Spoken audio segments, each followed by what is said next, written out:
That's it, I guess. The world was at peace, at least for now. Few were as prepared for the new world as the lizardkin of the ancient empire. With power spread equally throughout the world, the advantage lay with those who knew how to steal it, and at this the lizards excelled. I thought so. Justinia returned to her throne. Under her rule, the Dwarven kingdom prospered, until 2 years later a jealous lover stabbed her in the heart with a mutton fork. Oh. With their power returned, the elves reclaimed their lands from the Death Fog and began to rebuild. Soon they would split as two factions sought power, one to bring back the trees, the other to bring back the scions.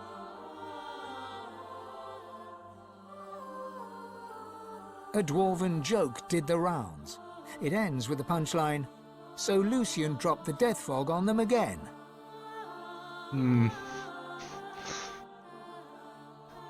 Not much of a joke, I think. And in a dark forest on the far side of a desert, well beyond the high seas, the Black Ring came together once more. Those hand talismans. The island of Fort Joy, the old redoute of the Source King Brachus Rex, was turned over to the people of Driftwood to use as they wished. They turned it into a holiday resort. Reaper's Coast prospered.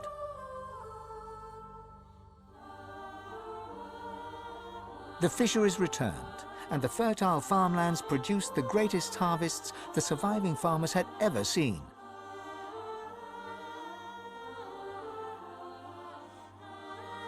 Blood Moon Island became particularly fecund, its soil producing the greatest crops. A particularly crimson-fleshed orange grown on the island became a delicacy across half the world. It doesn't sound too smart to eat that. The black pits took fire. The oil there burns still.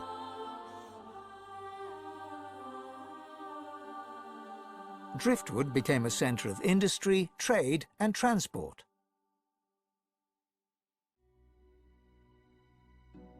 Lohse the dwarf became mayor.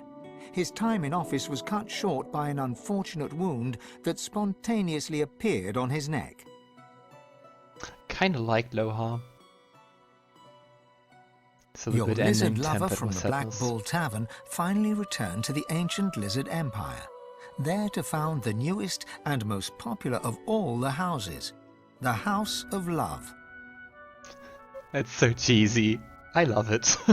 Rhaegan left his over-demanding wife and began a relationship with a local bard. The guy who In the threw spirit the of ring loving into the ocean. generosity, he returned the ring to his now ex-wife.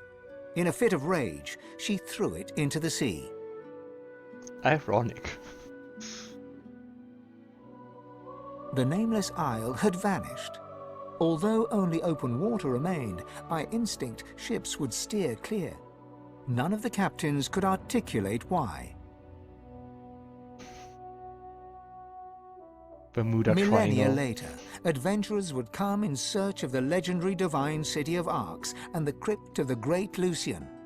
None would pass the path of blood. Yay. Sir Gareth thanked the surviving Seekers for their service and gave them their freedom. Disillusioned with the rising chaos, he set out alone to find a new purpose. He would never stop seeking. Once a seeker, always a seeker. Young Han went into the theatre and became No. one of the realm's most popular actors. Very cute artwork. With no new divine, Malady found herself in a predicament. She had an important problem to solve, but no ally strong enough to call upon, and so her search continued. We never found out what it was. She just asked us to help with Having it. performed the greatest act of necromancy in history, Tarquin found the new world unchallenging. He became obsessed with rumors of another plane of existence. One day he vanished and was never seen again.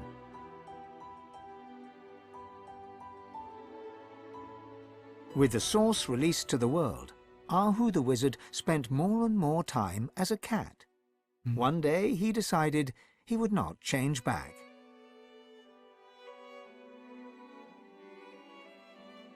With Amadia silent, the priestess Gratiana left the swamps and re-entered the world. With more undead than ever before, she founded an abbey in the Dragonspine Mountains, offering them shelter from hatred and fear. Gratiana was really cool. Jehan the demon hunter found himself at a loose end, so he opened a museum of demonic artifacts. After it burned down, with Jehan inside, witnesses claimed that the flames were the color of blood. I wonder if we could have changed that. As the forests grew anew and the elves were equals at last, Sahala shared elven knowledge of source with the world. But some elves disagreed and plotted against her.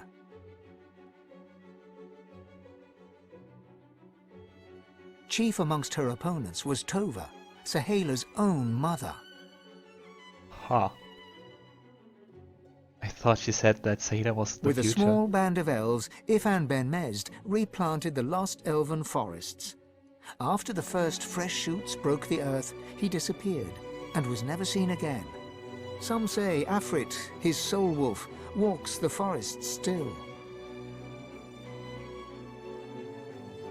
Lohse returned to her music and enjoyed a storied career as Rivellon's premier musician.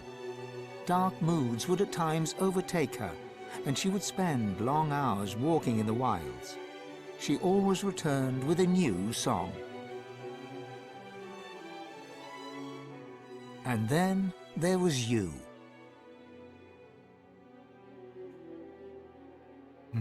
You returned to the world a sorcerer among many. Your future was yours to decide. Did you accept your new status with humility? Only you know the truth, you and one other. But of him you are free. The God King no longer calls your name. He no longer whispers your shame.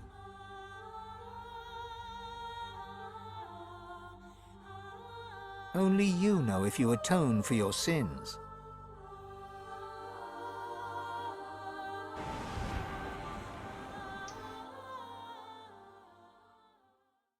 Yeah.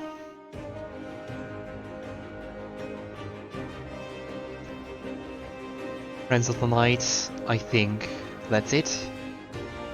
Yes, Sumayotan wrote, so the good ending but tempered with sadness. I would agree.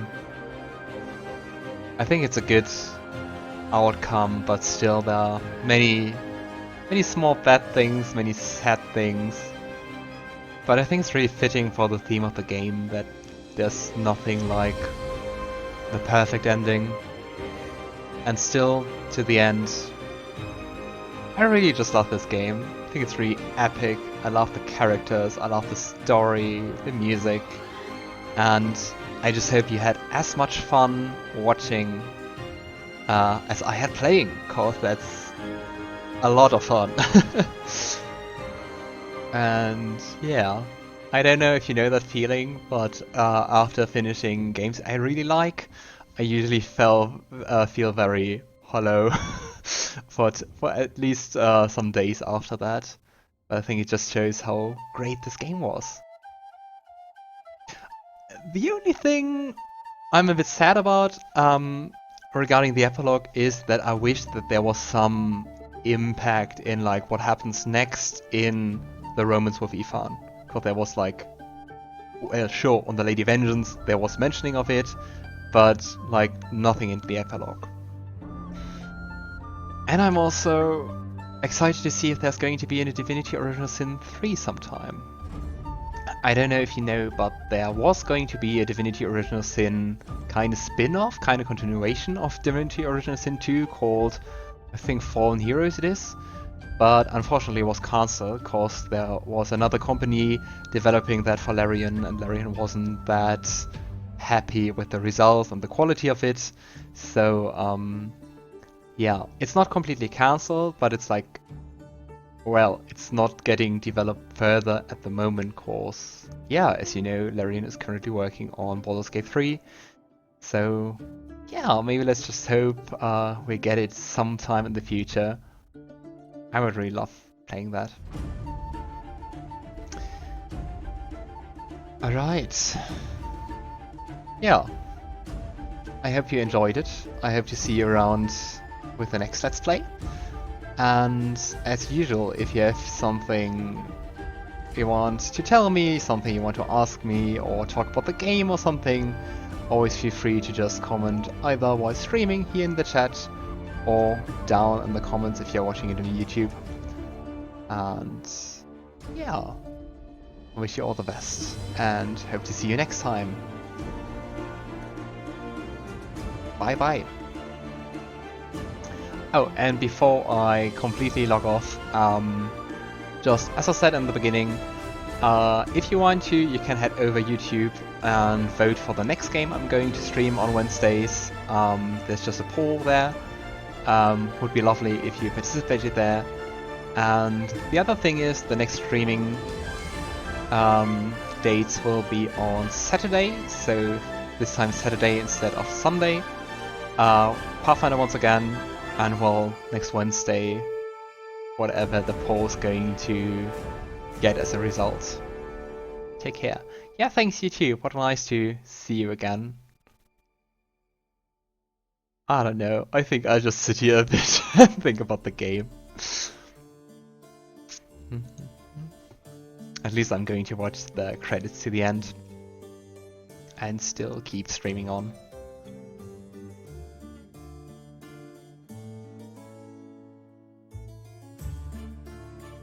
Ah, the tavern song. I think I will also sometime, like in a few years or something, play the game again and use Sebille and Beast to see what their impact to the story is.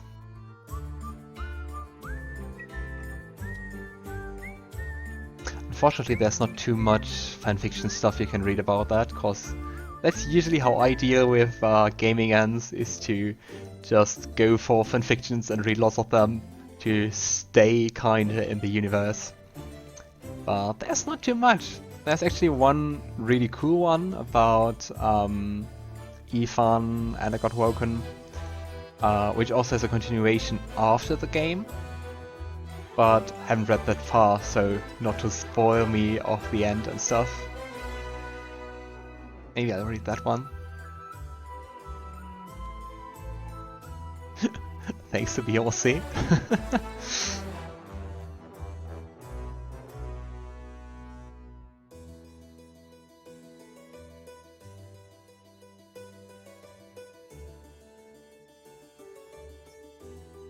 There's some really funny lines in the credits.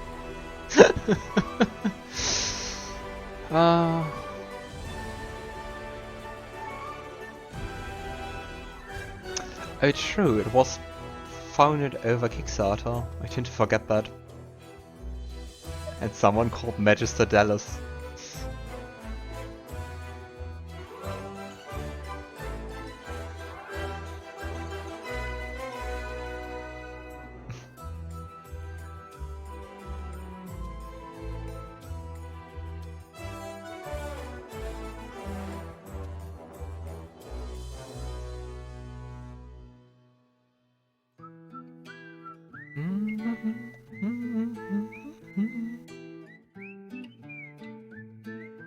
Oh, I don't want it to end. Oh.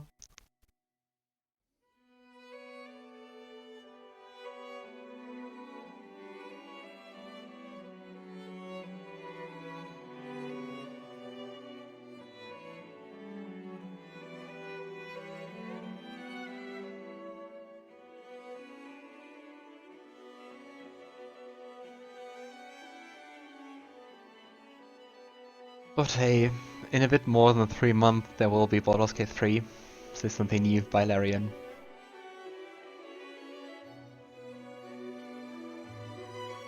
And then let's see if they do more Divinity.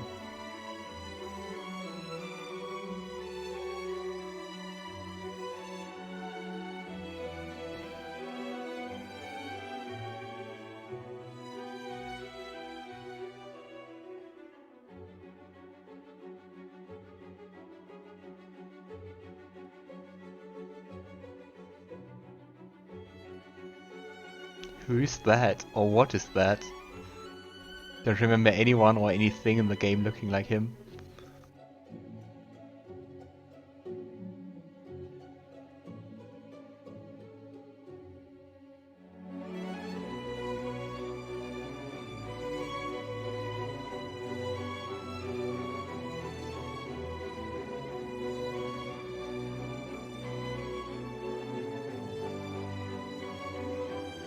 I think what a pretty nice epilogue would have been for, I don't know. I could really imagine Fane, at least how I played him, Fane, Ifan, and Lohse to travel the world together, and like, maybe not like stay together the whole time, but I don't know, maybe like from time to time, fighting demons or I don't know. I can't see any of them retiring, you know? I would think they would still go and seek adventures and stuff. And especially with shared Source and Divinity, I think there's still much in the world to explore. Many wrongs to right. And just going demon hunting, I think, would be, I don't know, a job for the whole future, for your whole life.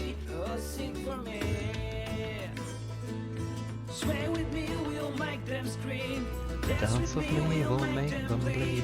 Sing for me, or sing along. Sing for me, or sing for me.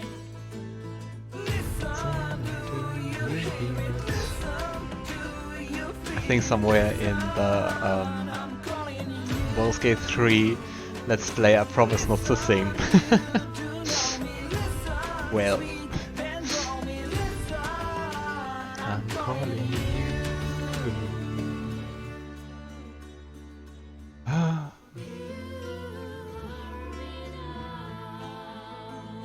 Especially if you stayed until this point, either in the stream or the Let's Play.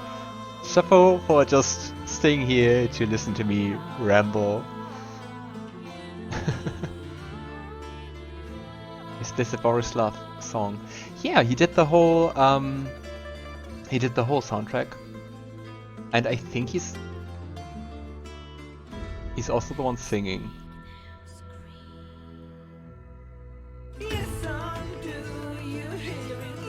There's also the Divine Lament, where I think he as well sings. That's also a really nice song. Do you know me, the sun swing and roll me, the sun, I'm calling you.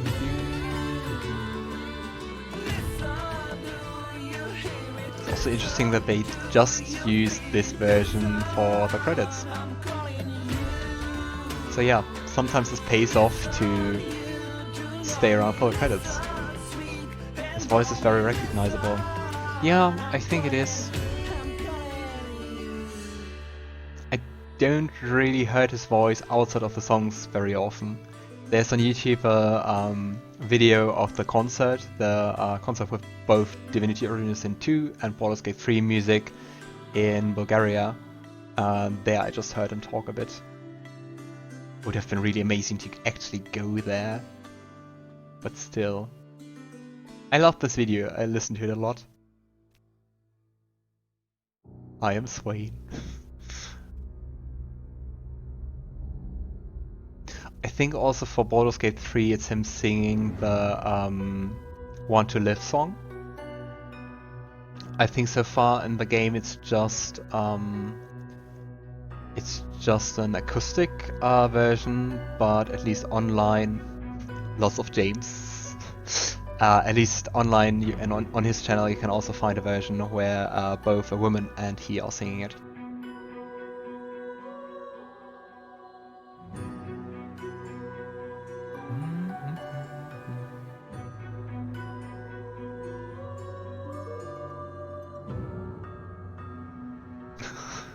Why did the chicken cross the whole way to check for traps?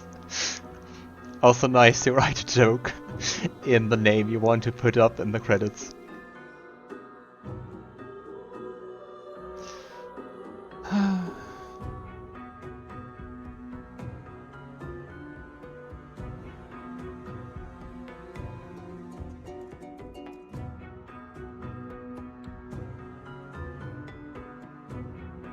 So I take it you played Divinity Original Sin 2, well, 2?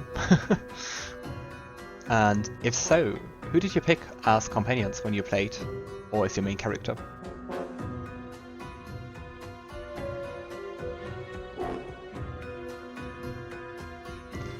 Ooh, the Godwoken deer.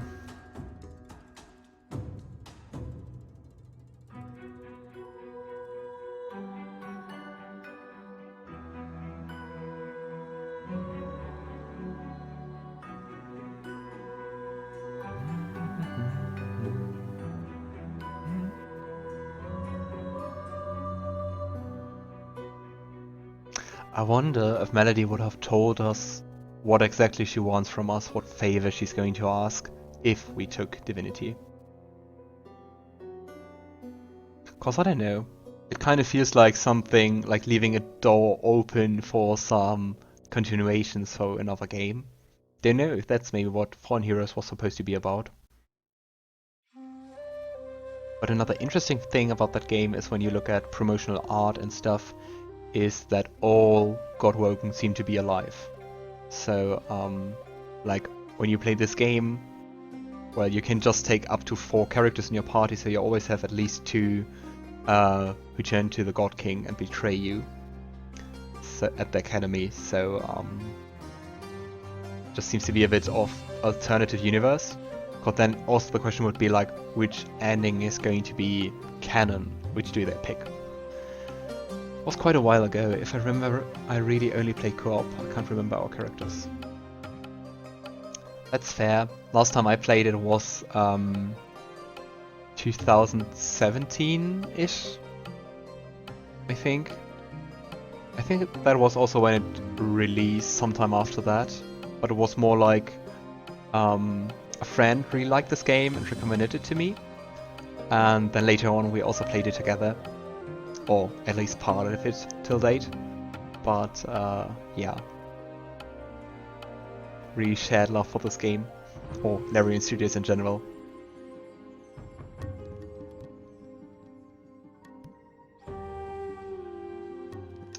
Okay, there's lots of Michaels. There seem to be in general lots of people who supported them.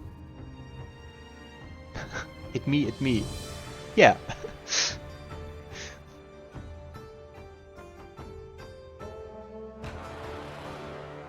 Just talking about you. Unseen. I finished it. It's so horrible to end good games.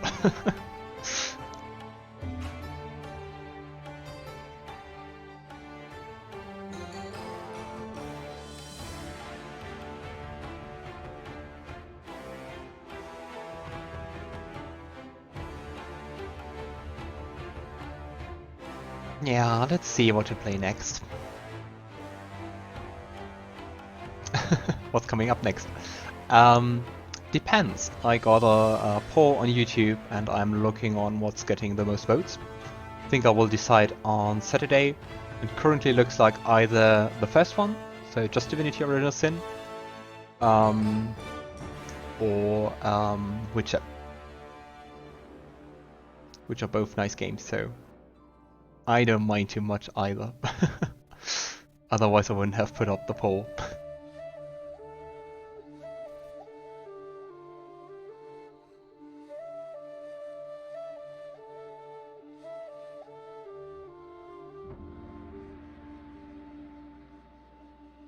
I still kind of wonder how the God King could resummon his 3 servants, so Isbael, the Saluman, and I'm so bad with names. Lord Kemp. Even though we absorbed their spirits. So I'm wondering if it's a bug, or I don't know, if he's just creating like mirror images of them, which still fight you. Or if they would have been stronger. I don't know. And I think it would be too much of a commitment to just play the whole game again just to check that. Maybe I'll do in a few years or something.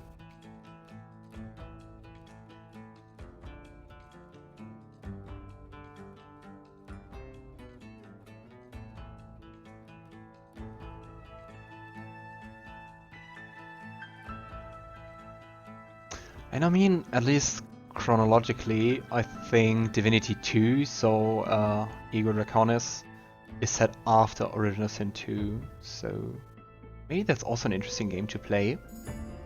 But that would also answer like which ending should be the common one. I don't know.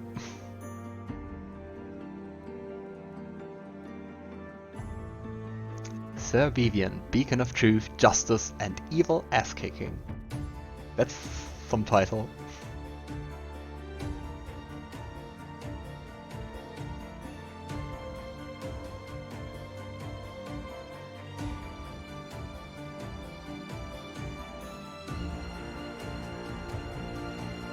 It's also really amazing that if I just look back at how many videos or streams each act was, that the second act really seems to be the largest by far. I don't know, I would have to look it up and look how many episodes today is going to yield. But I think the second act could be like longer than the third and the fourth together. Even though Arcs was not small. But like especially the second act seems to be really packed with lots of stuff to do, lots of stuff to decide. All the sorcery learning stuff. And you also got lots of locations which are not like big on the overworld. So like Mordus Cave and stuff, which it doesn't take any room on the map.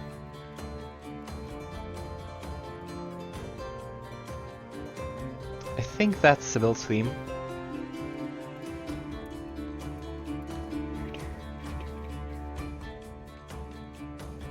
Wonder what you would have changed with the elves and stuff. I mean, the only thing we really found out that was that the Shadow Prince seems to, well, be the one who got her the mark and controlled her.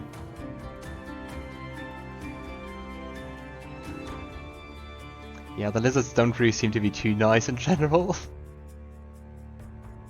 I mean, the one we found at Lovric's tavern, or brothel, he seemed to be nice.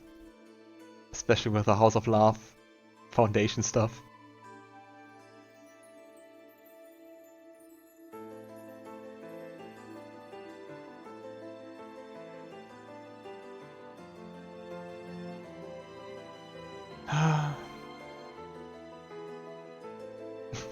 Aww. Iggy. What a cute dog.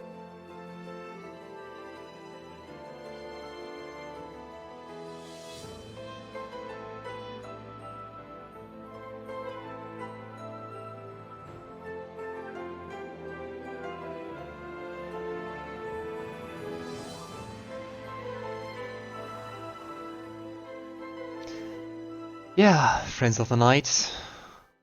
That's it. I know I've said that already, but that's truly it. That was Divinity Original Sin 2. I won't repeat again how amazing this game was, how much fun I had. But yeah, see you around next time. Stay safe. And yeah, that's it. Have a nice day.